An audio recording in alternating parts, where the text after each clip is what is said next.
I'm Colin.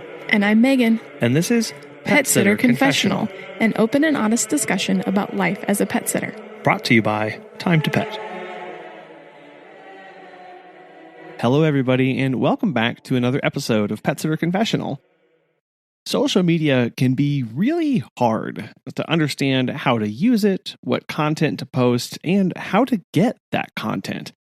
Today, we're so thankful to have Dan and Mauro from Dan's Dog Walking and Pet Sitting on.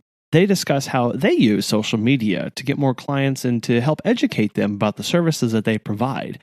They also discuss some of the ins and outs of interacting and what platforms we should all be using or looking into. Let's get started. Hi, everyone out there. I am Dan from Dan's Dog Walking and Pet Sitting. And this guy over here that you can't see because we're doing audio. I'm Mauro from Dan's Dog Walking and Pet Sitting. I'm the media director, and I handle all the social media, video, and content creation. And that's my job description here. He makes us look very, very professional.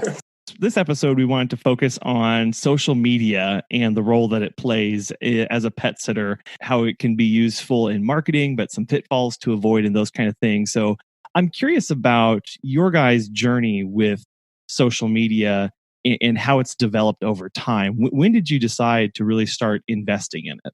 So I don't think I realized I was investing it off the bat. I just kind of saw Facebook and Twitter as just a new avenue to promote the business. And I will be honest, and I do want to say this for people out there who are just getting started, I had no idea what I was doing. I think I even had a Facebook page, but they didn't have pages yet. So I made an account with the name Dan's Dog Walking and the last name was N Pet Sitting. There was no page, so we just friended all of our clients. But again, it was a lot of trial and error in the beginning.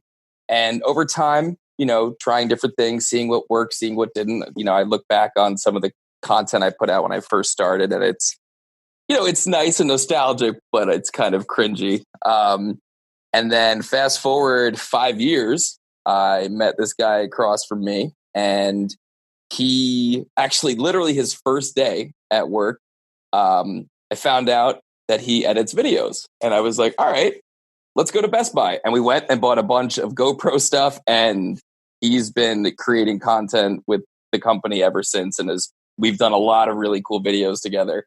But yeah, I think I recognized pretty early on when I started getting people actually reaching out through Facebook, which I didn't expect. And this is probably back in 2010, 2011, before a ton of action was happening on there. But it really has snowballed. And that's actually, we don't even advertise anymore. A lot of our business comes through, oh my God, I love your content on Facebook, or I love your videos on YouTube, or we love your dog walkers try videos. And it's just really snowballed over time. And it's just been just content creation, just trying different things. So the way we started, like you said, on my first day, we drove to Best Buy and just bought some GoPros and some equipment. And we just had the idea, we're a dog walking company. There are dogs at our disposal. And what better content to post online than videos of dogs? So what we started doing is we just took the GoPro with us on the walk, which is really non-invasive. It's just a tiny little camera on a pole that you can just hold comfortably while you're walking a dog. And we just got all these different angles of us walking dogs. And I just chopped them up in 30 seconds, 45-second increments? Yeah, 30-second clip. Exactly. So that really went over well with current clients and potential future clients, because the current clients saw their dogs posted online. They're like, oh my God, look at Bo just walking around in the video. That's so cool. And they would share that video with their friends, give us more exposure that way. And new clients will see this and say, hey, I want a cool video of my dog. I'm going to sign up with them. One, because I need a dog walker, and two, because they make cute videos and they're going to make a cute video of my puppy. So it's sort of a win-win for everyone. And it really doesn't cost us anything because we are recording the video while we're walking the dog. So it's not really like we're going out of our way to record the content. And that's just basically the simple formula that we started with 5 years ago. I think we even had it where we did a staff meeting where Morrow actually stood up in front of the group and showed them the 5 different angles they had to get with the dog. So we started passing the GoPro around. And what did we do? We created a page on the blog, and we would send that page to the client. The client would then post that online, and it was kind of free exposure by giving the client something for free, which was a nicely curated video of their pet. And a lot of people, we've actually had it where, this is on the sadder side, but we do deal with this in this industry. Dogs or cats are going to pass away over the years. And we've actually gotten a lot of really nice messages from clients like, I'm really happy that I had this video to look back on of my dog. Obviously now everyone has tons and tons of pictures of their pets, but, it's nice to give little bits and pieces of content that's really created specifically for each pet owner. I think a lot of people really appreciated that in the beginning, and it really snowballed from there. Sure. So Morrow, what is your background in media and production and that kind of stuff? Because it sounds like you had a lot at your disposal and a lot of knowledge already coming into this. Yeah, I would say knowledge. I've always been the kind of person to just be interested in just making videos for the sake of making videos. Like in high school, I took a TV production class, and I just fell in love with the production aspect of making videos. And then in college, I took a media studies. I was a media studies major, and I had a focus on film production. And there were all these classes about film production, and it was great. But I didn't like the learning aspect of college. So I just started making videos on my own. And this was around the time that, I don't know if you know, the platform Vine came out. I started making videos on Vine, and it really took off. And I thought, hey, I could probably make videos for social media and people will enjoy them. And 2 years later, I find out that, hey, maybe this can work for a dog walking company. Yeah. So, I'm self-taught on editing, on cameras and all that. It's really just sitting down and figuring things out for yourself, because then you can actually remember how to do things your own way. And that's how I was able to find a lot of my style of making videos. Before Dan, spontaneously drove to Best Buy to buy GoPros, I had never held a GoPro in my life. I barely knew what a GoPro was. And, we figured out how to work it, and we were able to get content out of that. And what's great about that, and what I hope people are hearing, is that you don't have to be an expert on day one. This is a learning and growing process, and it just kind of messing with stuff and experimenting and see where that goes over time. Yeah, definitely. I think, I'm a big believer in learning by doing. And I think that I've noticed a lot in this industry, people are kind of nervous about, should I do this? Should I do that? At the end of the day, you just got to put content out there. You're going to try different things. You're going to see some things that work and some things that work for a period of time. Pretty sure we beat that GoPro video thing to death. We made, I think, about 130 or 140 of them. And then we moved on to different other content styles. But it is really important that, even if you're not a creative person, look at content that you like, see things that you can try to emulate, and just try. Because, it's funny, the first day we got the GoPro, Morrow actually almost broke it. And I was like, what am I doing? I barely know this guy. I just spent the company did not have nearly enough money for me to go out and buy all this equipment. But I was like, you know what? He seems to know what he's doing. Let's give him a shot. And almost immediately was playing with it and broke it. And I was just like, what is happening? I'm happy he stayed. It is really important for people to know that you gotta be able to just go out there and try things. People that seem intimidated by, people in the industry that see other content that seems very well produced, you shouldn't be intimidated, because if you compare the content that we're putting out now to the content that we created 5 years ago, let alone before I was involved, 7 years ago, 8 years ago, there is definitely a quality curve that it's very easy to get over. And it's just a matter of putting content out there and just making sure that you're doing it in the best interest of the business. It's going to get there. Yeah, if people do want to see the progression, I would go to our Facebook page and just go to the images and just go backwards to the beginning, and you will feel much better about whatever you're putting out, because it's going to be 100 times better looking than what I was first doing. I'm pretty sure I was screenshotting stuff that I was making in what was that, PowerPoint? Yeah. Well, just remembering that there is a progression, and I think I love the example of Marquis Brownlee, MKBHD. Go back and look at his first video on YouTube, and then where he is now in his level of production. You're going to grow. There's going to be investment over time, and as your skills increase, like all that is natural, and so we'll definitely be linking to some of those early content productions for you guys. So oh no, oh god!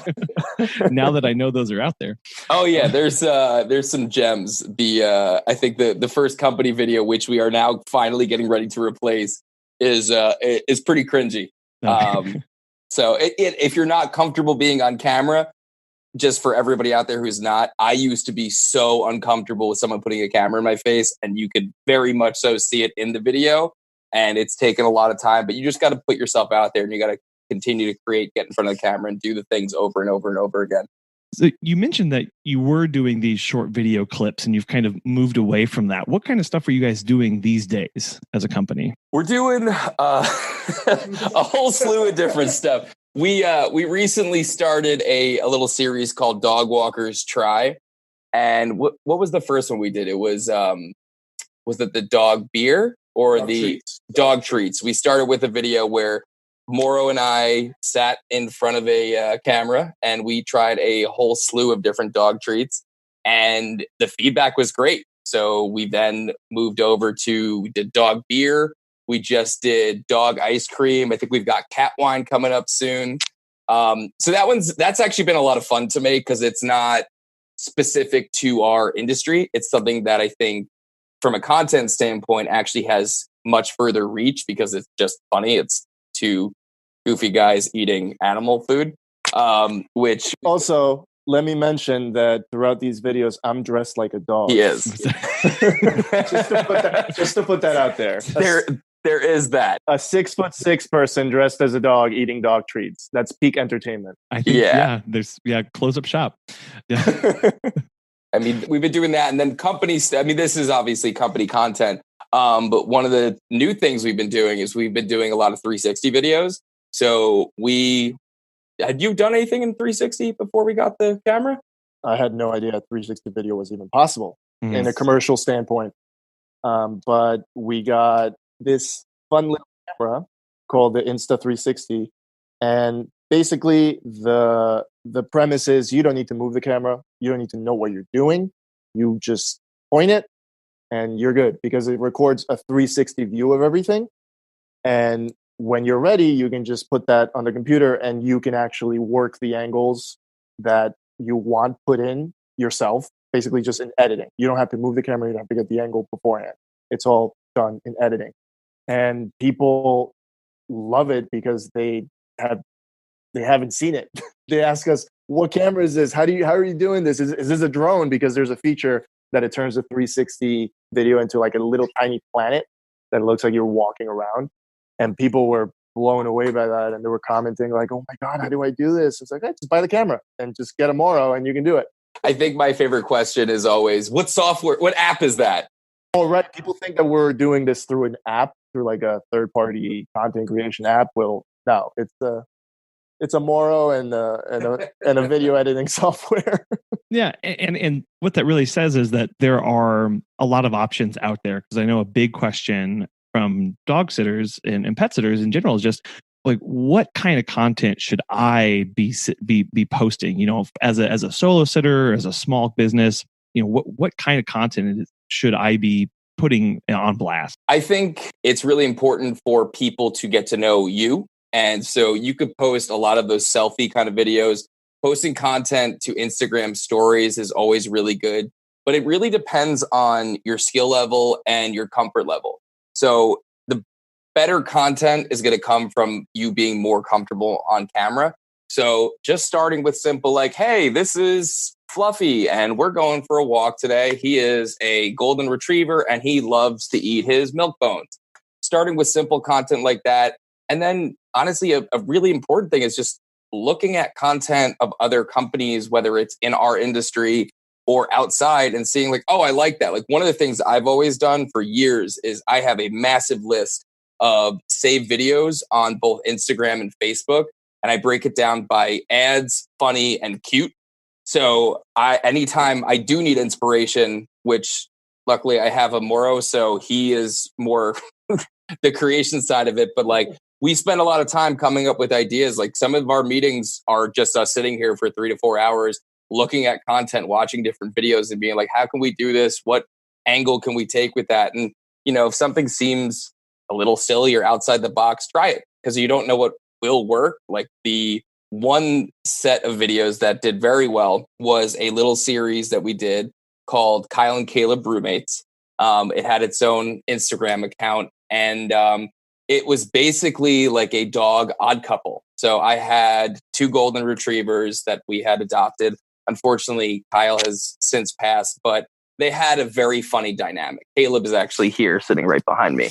But we made a really funny series of videos where it was like, a minute long, and we shot it in my parents' basement.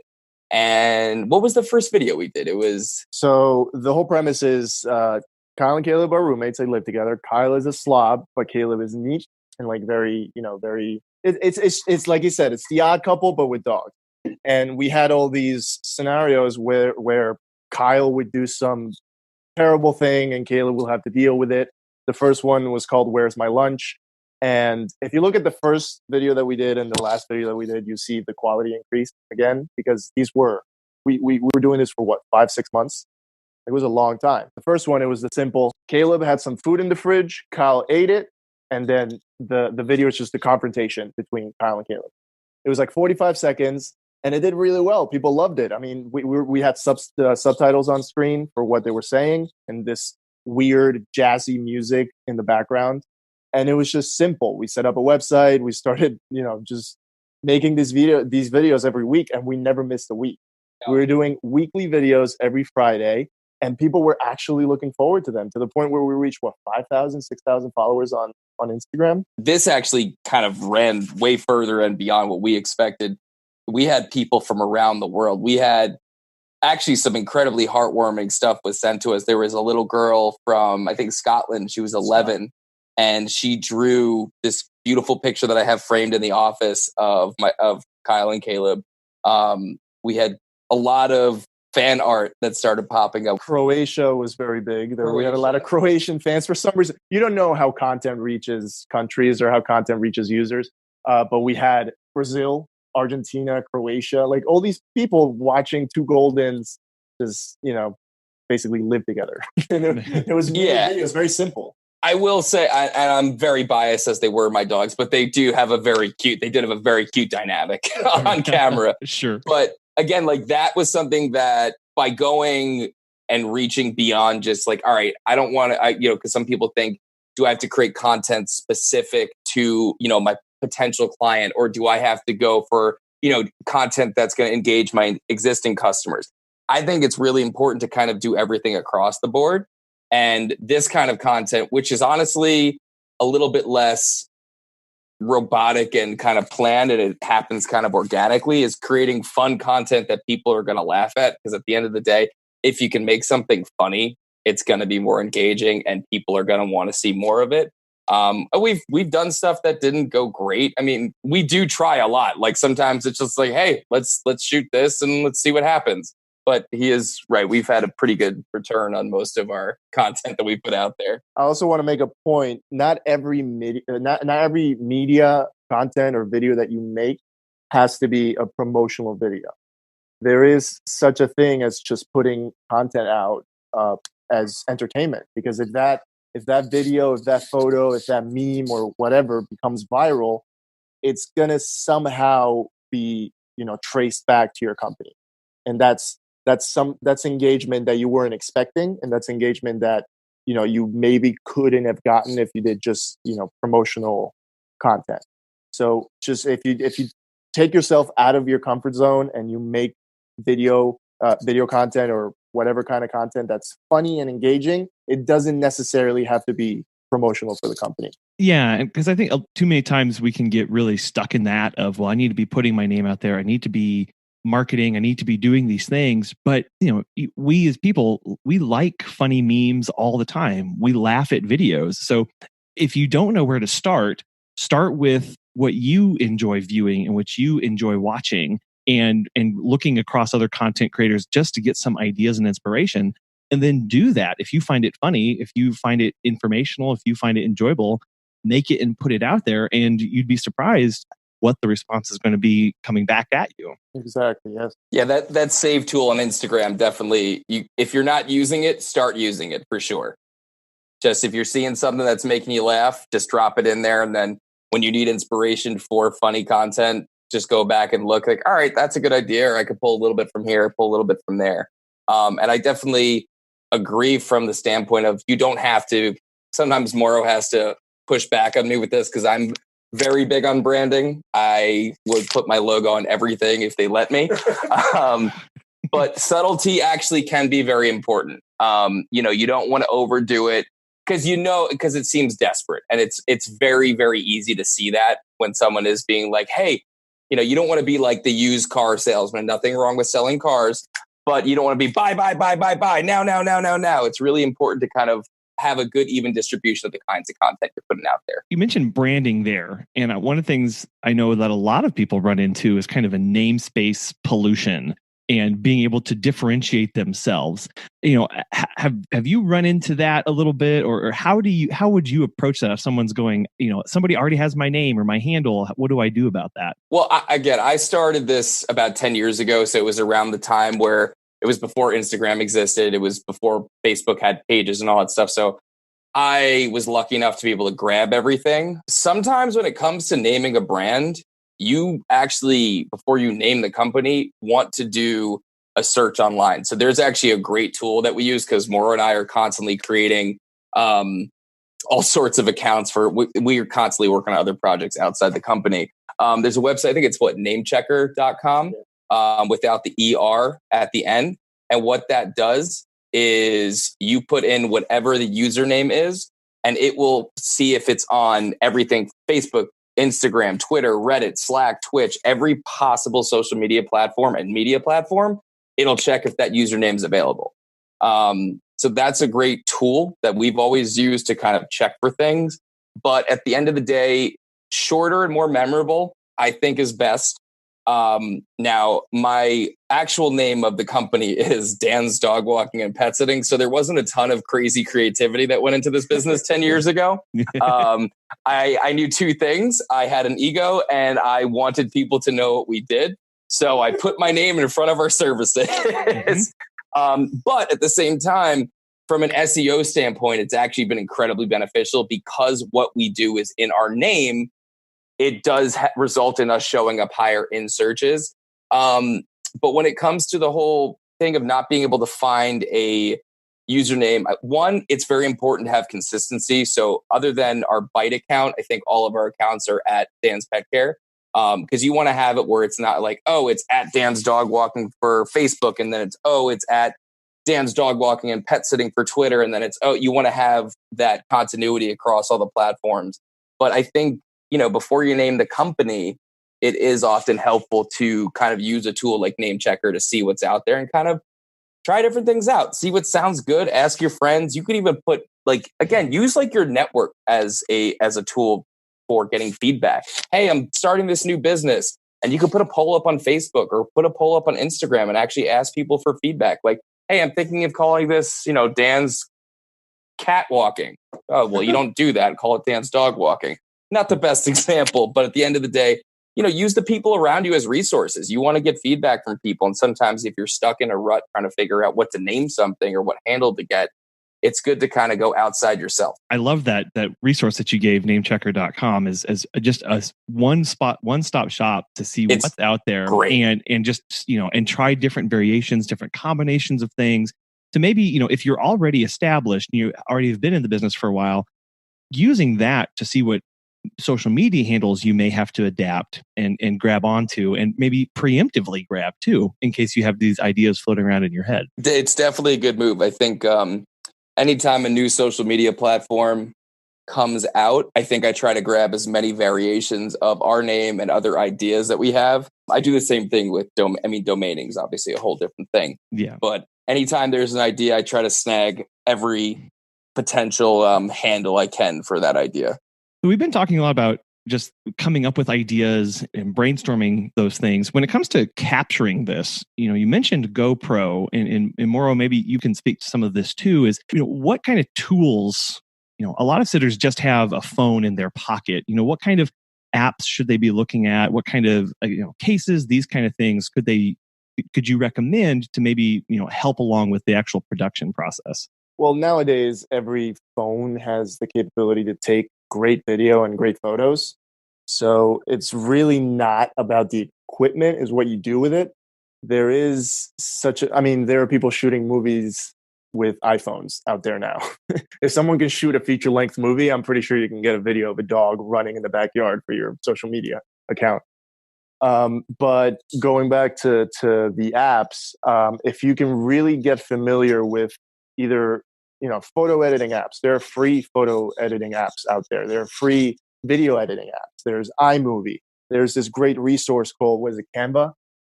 Yeah, Canva is fantastic. Canva is a post template platform.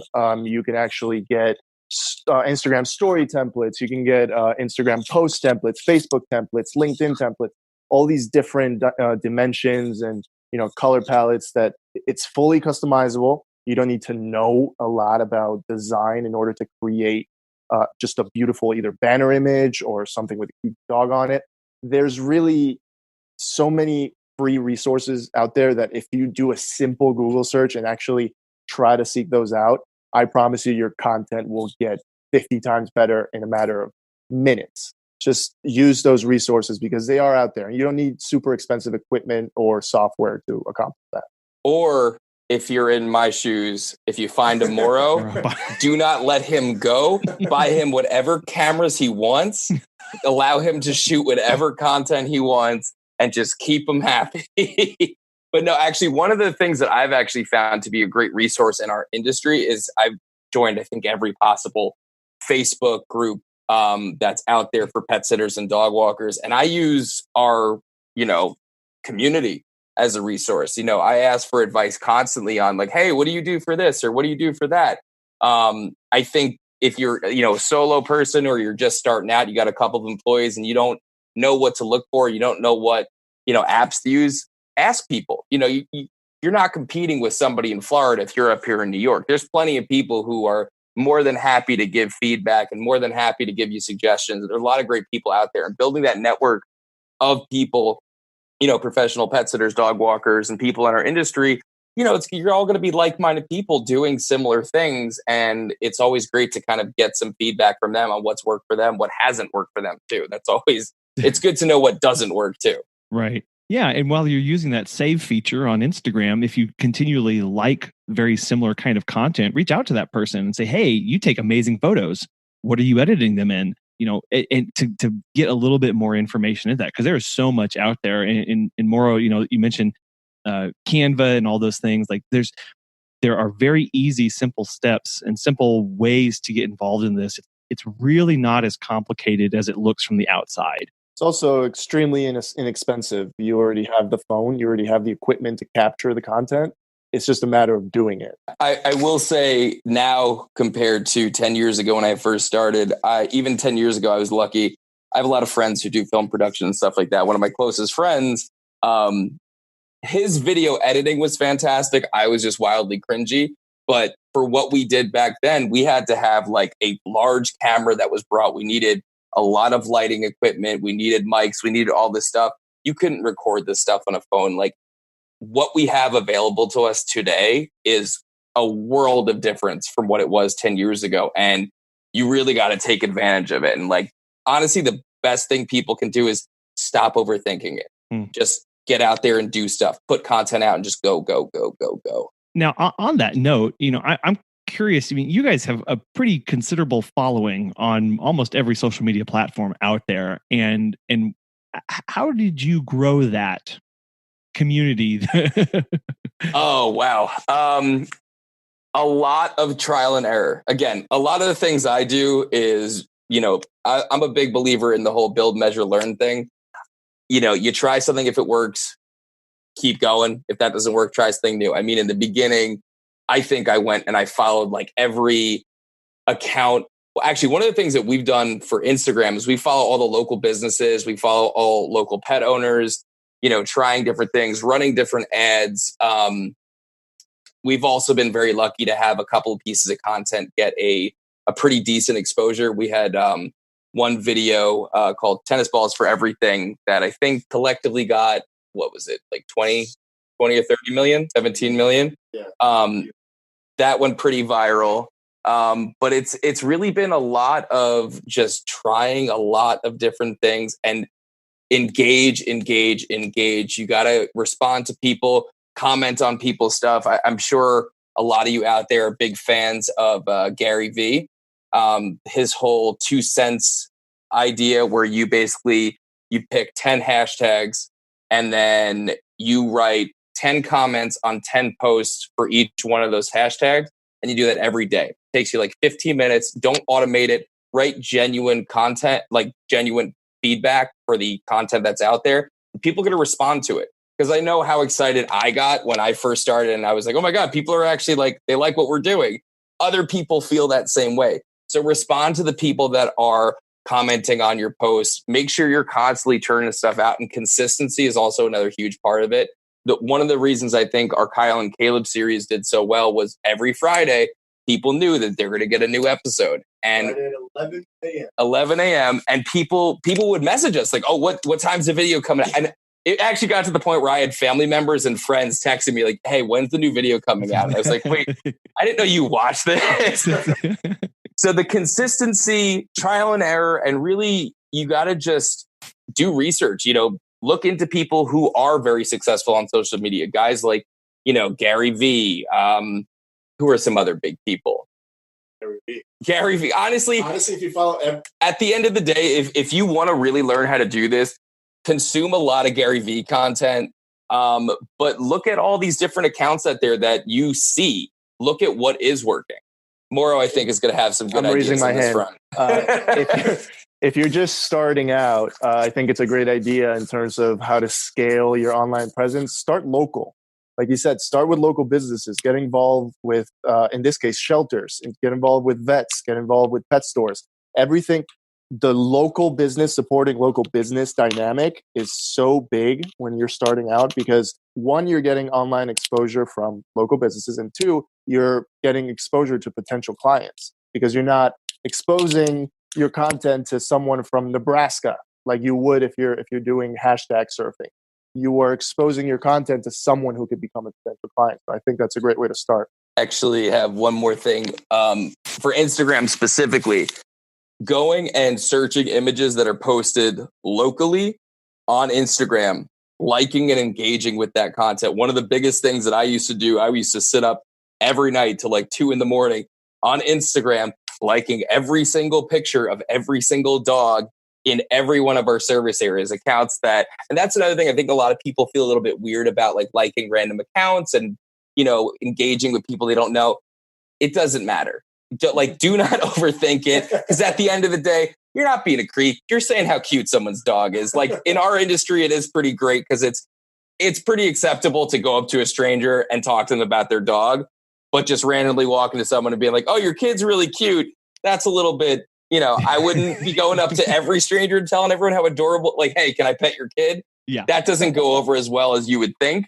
But, at the end of the day, when you could bond over an animal and it's, pets, people get very comfortable very quickly. And I think it's a very good way to kind of engage with local communities. And then they go and look at your account, they start seeing what you do, and you never know what's going to turn into a potential client. Yeah, it's that local thing. And if you haven't been doing going onto Instagram and searching for the near you posts, like that is really a game changer, because when you start engaging with people locally and posting content and following other business owners, they'll start sharing things that they find funny, and really starting to build that community and getting plugged in with those people is just really invaluable. Have you heard about Time to Pet? Claire from Acton Critter Sitters has this to say. Time to Pet has honestly revolutionized how we do business. My sitters can work much more independently because they have ongoing access to customer and pet information without relying on me. I save hours upon hours of administrative time on billing, processing payments, and generating paychecks. If you are looking for a new pet sitting software for your business, give Time to Pet a try.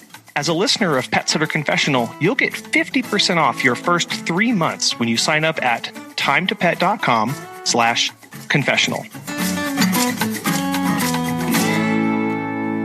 I actually want to throw a freebie idea out there to everybody that we're actually going to be trying. We're going to be going and looking for all of the pet-friendly businesses and doing a, pet-friendly business of the week feature where we go out and we interview the business owner, some of the employees, talking about, going and asking questions, why do you think it's important to have a pet-friendly business? How long have you been doing it? Can we meet your dog? Doing that, what you do. And again, you don't need a Moro. It's nice to have one, but there are great video editing apps. Once you just get the content, edit it, you could literally shoot all of this on your phone. You could set up like with a little tripod. There's tons of great cheap stuff you can get on Amazon. Edit a little video and then send that video back to them and so if possible, have some co-branding with their logo and your logo. And then they're going to share that with their clientele. You share it with them because you're not asking them for anything. You're saying, hey, I'm a dog walking company. I'm a pet sitting company. I would love to share your business's story about, why you're pet friendly with the community. We actually just started this with, there's a great organization called Spectrum Designs, and they work with autistic adults, helping them, get into the workforce. And they actually create a ton of jobs over there. They do t-shirt printing. They have laundry that they have a bakery. And it was great. Moro and I went and did a tour over there earlier this week. We just got our whole order of shirts and sweatshirts printed for the year. And it was amazing. We got to have a great tour. The staff there were so excited about what they're doing. And, for us, they're right down the street from us. So it was really nice to be able to find a business that we genuinely love their mission and what they're doing, give them exposure, and kind of spread the word of what they're doing. We're not even trying to get anything out of it. We just want other people to know that they exist. And I think at the end of the day, when it comes to stuff like that, it is important to have that passion about what you're doing and wanting to share things with the community and wanting to be a positive member of, the local community. You just can't get any better than that whenever you find something that's genuinely interesting and you go, I need to tell more people about this, and using your platform and using the people that follow you to spread that word, because that gets back to when you're trying to figure out what kind of content to produce, remembering it's not all about marketing and promotional. It's education, it's outreach, it's helping other people get connected and letting them know of other amazing services and businesses that are in the area too. Yeah, for sure. I definitely think, you're not going to love everything you do, but you should be excited about, make sure you find one or two things every day that kind of get you excited in terms of what you're doing with work. When we talk about social media, we've talked a lot about the content and coming up with ideas. We've talked a little bit about production, apps, and equipment as far as it's in your pocket, just go out and experiment. But as far as platforms go, what platforms do you think can find that work best for pet sitters to be on, and where they should be spending the majority of their time? Well, for starters, number one, I'd say is Instagram. Definitely Facebook. Instagram, I think Facebook it's matured a little bit in terms of it being as a platform. I think Instagram still has some growth to it. There's a lot of great tools that you could use through Instagram, like we were talking about with the local engagement. But there's also new platforms coming out. I'm sure everyone's heard about TikTok. We're on TikTok. We don't have a ton of content on there. Honestly, YouTube is good. That's better for long form content. If you want to make some longer videos talking about your business, doing testimonials and things like that. We recently got our account on Byte, which Moro was actually a beta tester for. Byte is a new platform that was created by the creator of Vine. Moro could talk a little bit more about that. Well, it's just Vine. It's Vine resurrected. That's it. What I was going to say is Google is very underrated in the platform myriad because, everyone goes to Facebook. Yeah, everyone has an Instagram. Yeah, Twitter might be in there. But if you register your business with Google My Business, there's so much that you can get done on Google itself. Because when you Google a company and I don't see that knowledge panel on the side, you're not a real company. That's the way I see it. If you are a business and you don't come up on Google, you don't exist. It's that simple. You could also go on Bing if you're feeling lucky. He's definitely right, though. Making sure that you do this stuff can be very time consuming, and as you are growing a business, it can really start to become a big amount of work that you're putting into it. Like, I'm currently lucky enough where we've grown to the point where I've got a team of people. So Moro and I really focus on this. We've got a management team. We've got field managers out doing things. But being able to really, you got to make sure you set the time aside to make sure you've got content on all these different platforms. And it doesn't have to be perfect, but you have to do it consistently. Oh, if you want to manage it easier, Hootsuite is a great platform out there. I think they have a free version of it, but it makes it a lot easier to distribute content. And also, you don't have to create different content for every single platform. Not to go constantly back to Gary Vee, but he's got, if you look for it, it's I can't remember the name of it, but he basically teaches you how to take one piece of content and turn it into 60. And it's important to recognize the formatting on how you split up your content, because I know the content we put on Byte will pop onto TikTok, we'll throw up on our Instagram stories, and just you could reuse the content across all the platforms, and Hootsuite makes distributing all that so much easier instead of having to post on 15 different things every day. It can be very overwhelming when you start thinking of, I have to come up with something for Instagram, for Facebook, for TikTok, for YouTube, for Byte, for Google, for Bing. It's no. Yeah. You take one or two things and then you repurpose them, and then Yes. you subdivide and you reuse them across that. And that just makes it a lot less daunting and continue, the whole point of our discussion that I'm hoping people are hearing is we're trying to push that barrier to entry down as low as possible, and to just start doing it. And that it's really easy to get into. I think it's really important for people to know, like, if you feel like you have no idea what you're doing, that's how most of us started. We are still figuring out how to do these things, and we still have no idea what we're doing. Yeah, he's not wrong. We're still figuring out a lot of this stuff. 10 years later. Yeah, it's definitely important, because when you think you know what you're doing, that's kind of when you're not in a good spot. It's when you're constantly trying to figuring new things out. You're never to be creating stale content. You always want to be trying new things, because that's how you're going to continue to grow and evolve, because marketing that was done, 30 years ago is very different than how it's being done now. You got to make sure you're evolving with the platforms and all that stuff. Also, that state of you not knowing what you're doing is probably the best state for you to be in, because that's how we found Hootsuite. Yeah. We said, is there a way for us to post this one photo on 5 different platforms at the same time? Which at the time seemed crazy. We didn't know it was actually possible to do that. But we found Hootsuite, and it literally cut my time posting things by 5. Oh, yeah.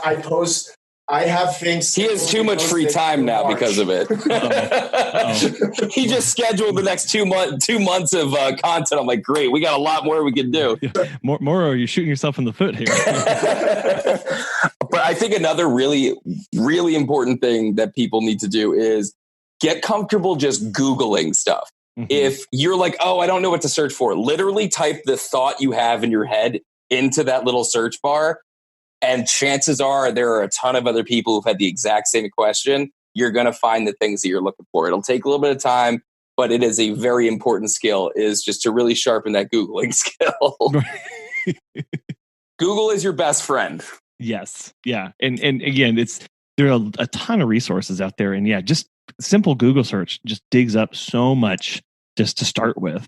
Oh, for sure. Now, you mentioned it a couple times as far as just posting consistently. But there's that question that comes up of like, well, how often is consistently? Is it a couple times a day? I'm thinking dog, solar dog walker, that kind of stuff out there. are there better or worse times to be posting? Those kind of things. I see those kind of questions bubble up an awful lot. So in terms of consistency, you do want to be posting every day. And I'm going to use Instagram as an example. You want to get a morning post, a noon or early afternoon post, and an early evening post. That's the time window that's going to get the most engagement. The morning, people are waking up, just going into work. Maybe they check social media. Boom, they see your content. Noon or early afternoon, they're at lunch. They see your content. Then on their way back from work, 5 o'clock, they see your content, and you're always there. You're always going to be posting at the time that people are on social media. And also you want to split it up where you're doing actual posts on Facebook and Instagram, and doing stories, because stories stay up for 24 hours and then they go away. People can catch up on them either at the end of the day or maybe the next day that they missed it. And it's always great to have that sort of consistency at each time of day. You can post every hour. That's not bad. You can post every 2 hours, but it's always great to have at least 3 or 4 posts just scattered throughout the day. So you have either different people looking at your content or the same people while they're free. You always want to catch them while they're on social media. Also on that front, the more consistently you are posting, the more people are going to see and look at your content, especially the story. The more times somebody is looking at your story, the higher you're going to show up in their feed. So if I am looking at somebody's content 2 or 3 days in a row, every time they are posting, that's getting pushed to the top of my feed. And when you start doing, we've actually seen that we've been posting more consistently with our stories, and our numbers and the number of people going to our actual profile page has doubled in the past, week. Also, another thing, back to the whole build, measure, learn thing, making sure that you are taking advantage of the insights on all these platforms.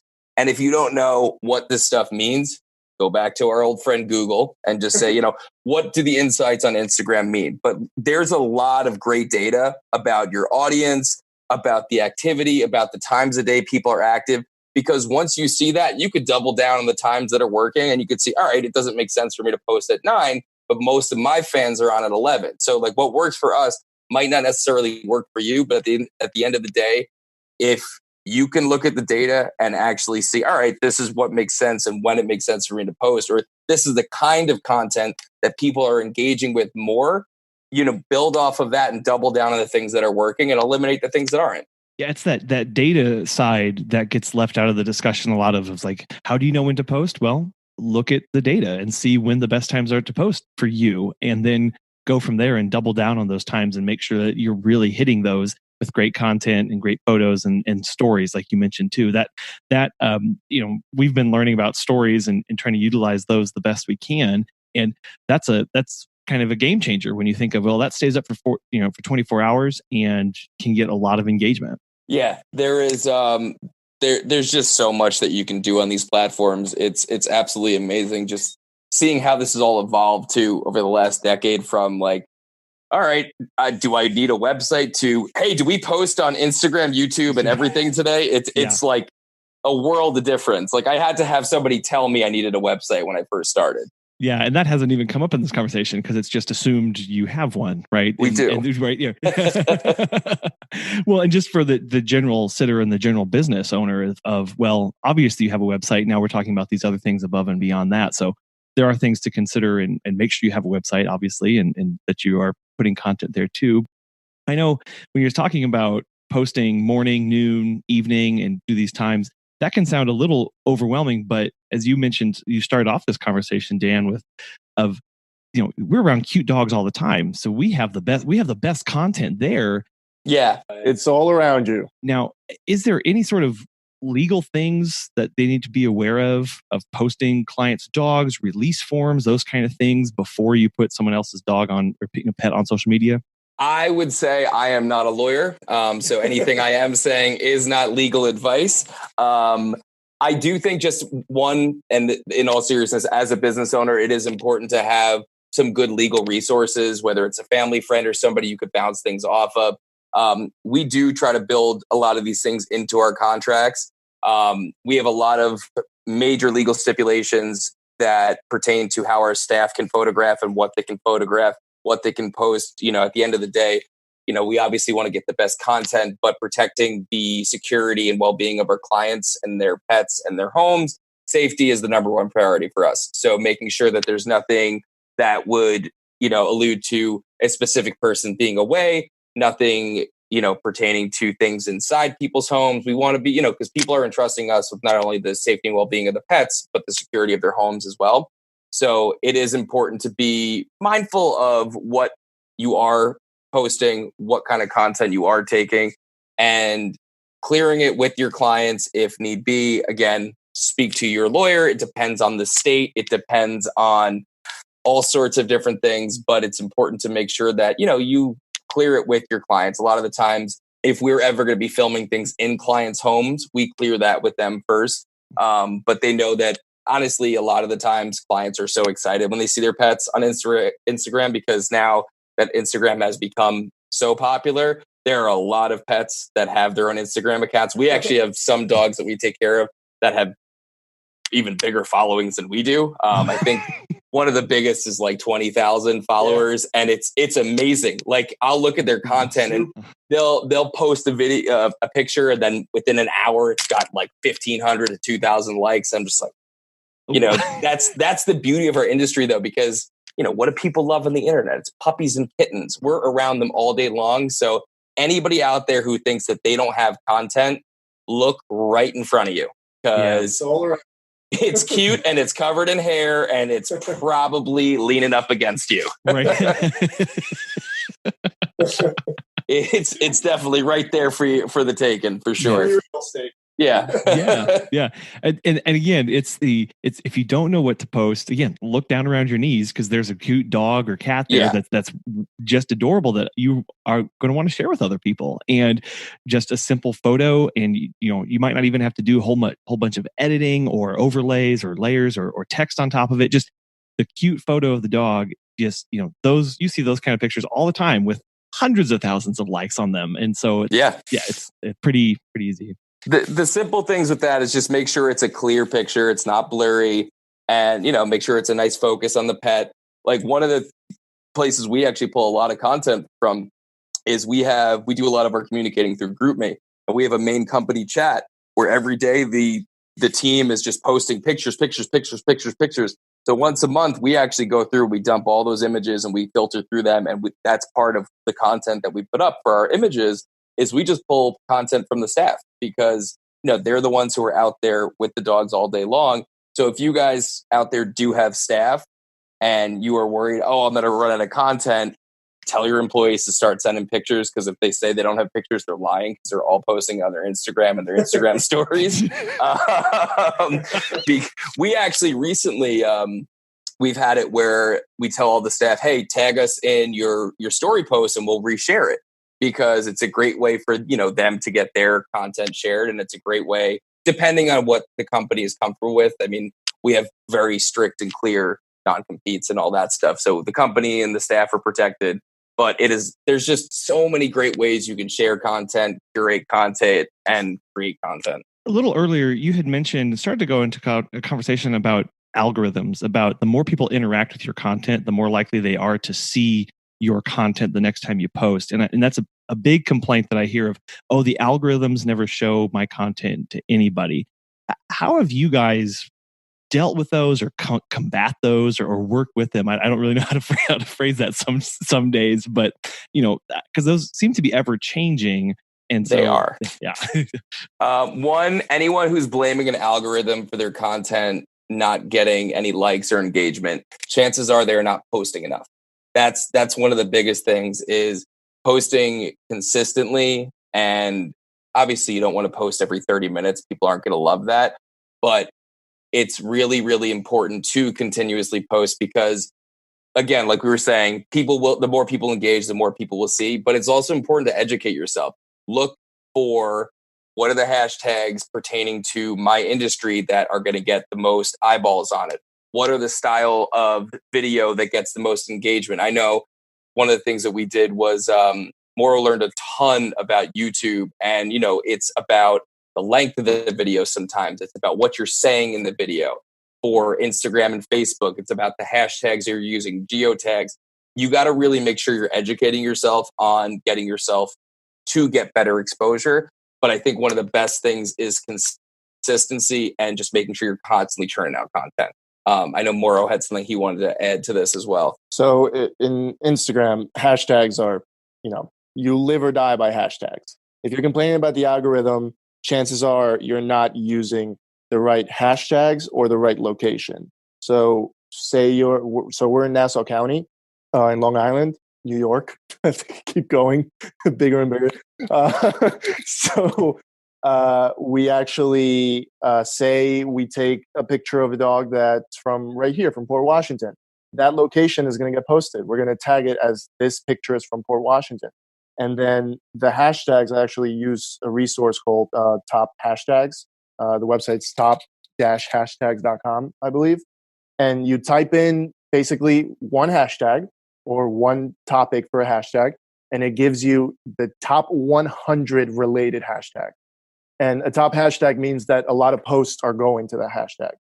That could, be good and bad, because you could have your content be, there's a lot of posting going on, so your content could be brought down the list. And also, you're competing against a lot of other posts. So what I do in a lot of the hashtags, I tag local location. Yeah, Port Washington, Nassau County, Long Island, dog sitters, Long Island, dog sitters, Port Washington, all of that, and make sure that you're posting different hashtags. Say every week you're doing different hashtags, different locations, and just keeping that sort of versatility with the post will definitely get you higher engagement. Yeah, on that front too, there's a lot of apps out there that'll say best hashtags to get you 100,000 likes and all that stuff. A lot of those apps are using very generic hashtags. You want to steer clear of those because, like Maura was saying, it's going to kind of get drowned out with the rest of the noise.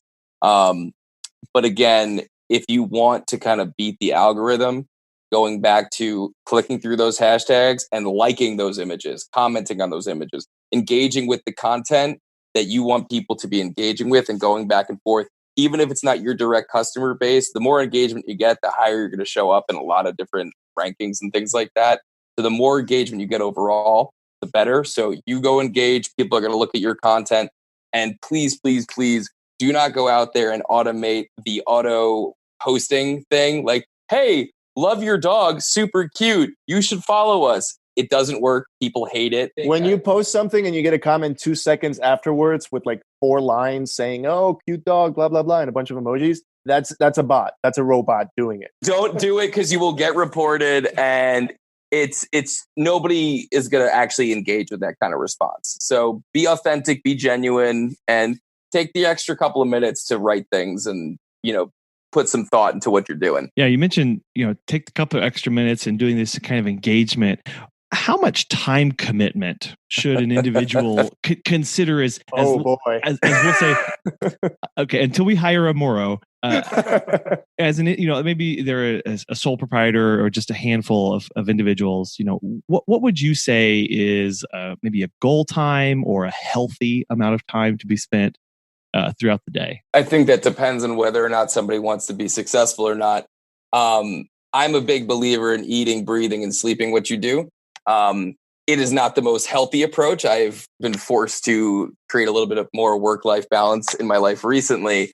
But in the beginning, I was pretty unrelenting. I was constantly on these things. I was always inviting people to like my page, sharing my content, tagging this, tagging that. But there are definitely, once you kind of get into a flow of it, like I know every day, Moro is looking through our Hootsuite feeds and seeing, who is commenting on our Instagram, who's commenting on this. And we've gotten to a much better process. How many hours do you think we're spending collectively between the two of us a week? I could say a day. Healthy? I would say if you plan it, if you wing it, you're going to be on your phone for 10 hours a day. If you plan it, you could be spending 2 to 3 hours a day. And that's high. No. If you're starting. Oh, yeah. But if you're planning your content, if you know to a degree what you're doing and what you're going to be posting, it shouldn't long around. Like it's very, it gets to the point where it's muscle memory. And also, when it comes to that stuff, this isn't necessarily always sitting at a desk and doing this. Like sometimes I'll be at the gym and I'll be like on the elliptical and I will go and I'll follow and engage with accounts. And if I'm in the bathroom, which everyone goes to the bathroom, that's great time to take advantage of. Like if the whole 2 cents thing with that Gary Vee talks about for 2 months, that's what I would do. I'd put in my 10 minutes. I'd comment. And we saw engagement go through the roof. It's really about kind of finding your groove and taking advantage of, if you're in a city and you're taking a subway somewhere, you're taking public transportation, or you got 10 minutes before you're going into a client's house, go through your Instagram feed, see what people are doing, go through your Facebook, like take advantage of downtime. Like the fact that we have these magical little machines that we carry with us everywhere that have access to the collective knowledge of humanity means that you have zero excuse to not get this stuff done on a daily basis. Yeah, and Mauro mentioned, planning. A lot of people, yes. that gets kind of lost in the shuffle there of, well, I just wake up and I kind of go through the days. But, spending a Saturday or a Sunday to plan out times that you may have open for the coming week, begin thinking about what kind of content you want to produce, what clients are going to be involved in that week, to just get some of those penciled in so that you're not waking up in the morning going, oh no, crap, what am I going to be doing today? That can really remove a lot of that burden too. Before Mauro starts, I do want to say it is okay when those days happen. So don't beat yourself up over it. If you do sit down and go to start something and you're like, I've got nothing, take the day and just give yourself a little bit of breathing room. You're going to thank yourself in the long run. Here's a crazy idea for everyone that thinks that they don't have content to post. If you are walking, say, what's a reasonable number? 10 dogs a day. That's 10 photos of 10 different dogs. You're not going to post those 10 photos that day. Keep a backlog. Save everything that you have. Save every photo that you take, every video that you take, because we have used videos from last year to make promo ads from last summer. We repurpose everything. I have a folder that's like 18 gigabytes of just dog photos, and it's just sitting in my computer. And when I don't have anything to post, I fall back on that folder, and there it is. Great, just content just sitting out there for me. It's also nice to go back and look at some of the more dated content that we've created. I think we do our throwback post every couple of weeks of I think we've even found my old marketing materials, all the old free t-shirts I got from like Vistaprint when I first started, posting that kind of stuff, like anything pertaining to your business or animals or anything like that, keep it organized. And I think also along the side of planning, organizing, Google Drive should be your best friend. I think we have like a terabyte plan or something like that, where we just have gigabytes and yeah. And that's the other thing. It's not crazy expensive. I think the terabyte is $5 a month. And we just dump everything in there. We take the content the staff gives us. We take content we've created ourselves, raw footage. And because you never know when you're going to use something. Like when Bite came out, we repurposed some of our tennis ball video stuff. There's all sorts of great stuff that you can redo. But another thing that's very important, which we are learning now, is you have to really catalog things well. We're actually going to be looking into bringing on an intern to help us cataloging our probably hundreds of thousands of pieces of content that we've created over the past 5 years. Because once you kind of have that broken up into dogs, cats, breeds, times a day, seasons, funny, silly, happy, cute, it makes it a lot easier to kind of, I need to post a funny video for this, or I need a picture of a cute puppy because it's National Puppy Day tomorrow. Also on that front, when it comes to planning, if you are stuck with what to post, there is a holiday for every single day of the year. Several holidays. Yeah. What's the name of it? What holiday is today? And yeah, there's nationaltoday.com, which tells you what holiday it is. I actually started a website a long time ago that is barely active now, but I had an idea called, what was it? I did, Pet related holidays. And what I was doing was I was creating content for, pet people in the pet industry for every single holiday. Oh, check iday.com. That's what it is. CHECKIDAY. And it gives you, there's a bunch of holidays today.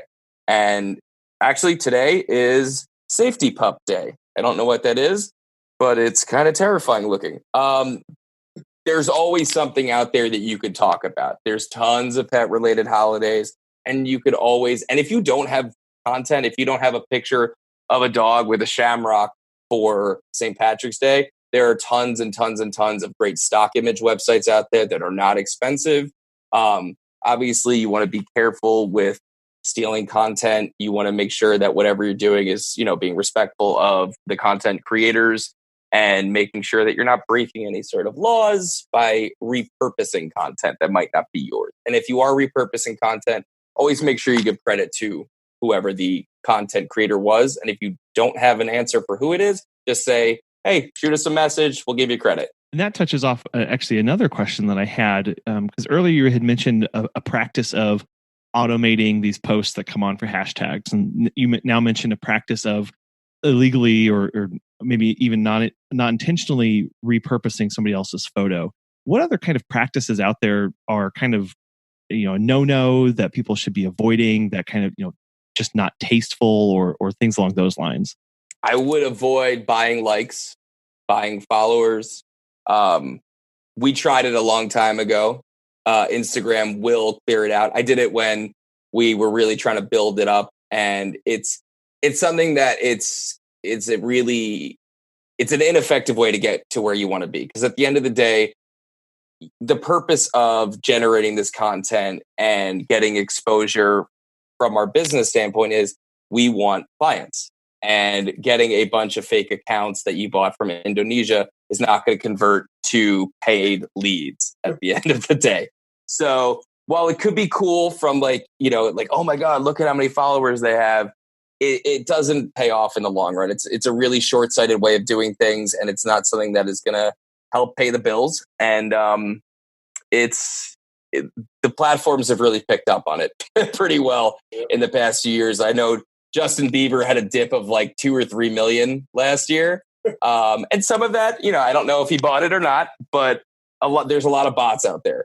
So you just got to be mindful of that, and don't be too spammy with content, and you don't want to overdo it. But again, if it feels kind of like, should I do this? Listen to your gut.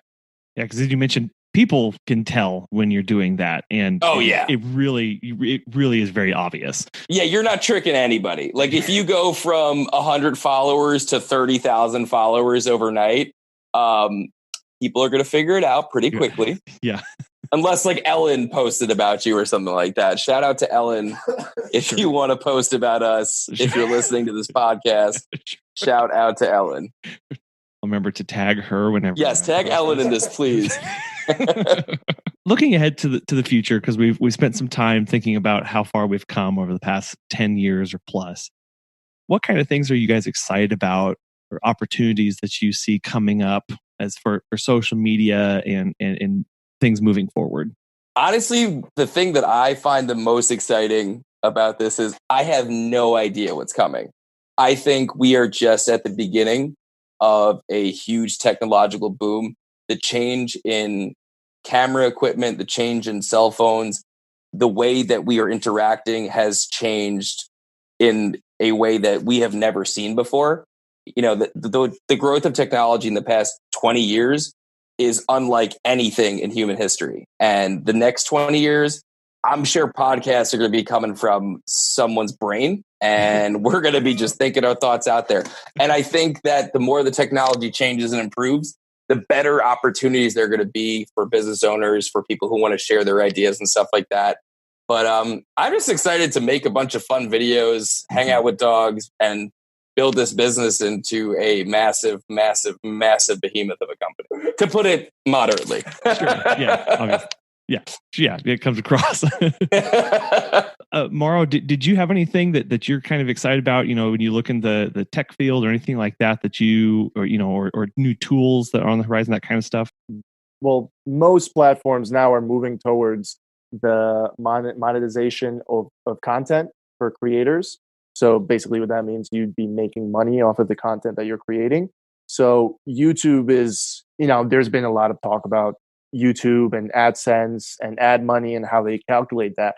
But we are trying to reach that threshold to become monetized on YouTube.